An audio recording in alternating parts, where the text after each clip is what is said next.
Christmas അല്ലേ, നമുക്ക് ഈ സ്റ്റുഡിയോയിലും സ്റ്റൈൽ യൂണിയനിലും ഒരുമിച്ചൊന്ന് കയറി പരതി നോക്കിയാലോ. നോക്കിയപ്പോ എനിക്കൊരു കാര്യം മനസ്സിലായി. ക്രിസ്മസ് വന്നത് ഇവർ രണ്ടു കൂട്ടരും അറിഞ്ഞിട്ടില്ല. പിന്നെ ഞാൻ വിചാരിച്ചു എനിക്കിഷ്ടമുള്ള ഡ്രസ്സ് അങ്ങ് നോക്കിയെടുക്കാം. ട്രയൽ ചെയ്ത് നോക്കാൻ ഞാൻ 3 ഡ്രസ്സാണ് എടുത്തത്. അതിൽ ഈ ബ്ലാക്ക് വണ്ണും പിന്നെ ആ സ്വെറ്റ് ഷർട്ടും ഇല്ലേ, രണ്ടും ഞാനിങ്ങ് എടുത്തു കേട്ടോ.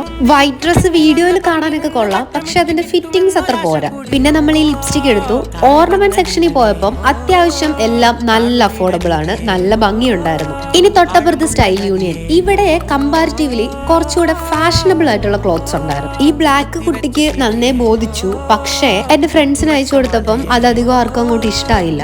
ക്രിസ്മസ് അറിഞ്ഞിട്ടില്ലെന്ന് ഒഴിച്ചു കഴിഞ്ഞാൽ ഡ്രസ്സ് അത്യാവശ്യം കളക്ഷൻ ഒക്കെ ഉണ്ടായിരുന്നു കേട്ടോ. ഇവിടെ കമ്പാരിറ്റീവ്ലി സ്റ്റുഡിയോനെക്കാട്ടില് കുറച്ചുകൂടെ പ്രൈസിയാണ്. പ്രൈസ് ഡിഫറൻസ് എനിക്ക് ഏറ്റവും കാര്യമായിട്ട് ഫീൽ ചെയ്തത് ഈ ഓർണമെന്റ് സെക്ഷനിൽ തന്നെയാണ്. കാര്യം നമുക്ക് ജസ്റ്റ് ഒരു ബ്രേസ്ലെറ്റിനൊക്കെ തന്നെ 800 റുപ്പീസിന്റെ അടുത്തുണ്ടായിരുന്നു. പക്ഷെ മെൻസ് വെയറിൽ നല്ല കളക്ഷൻ.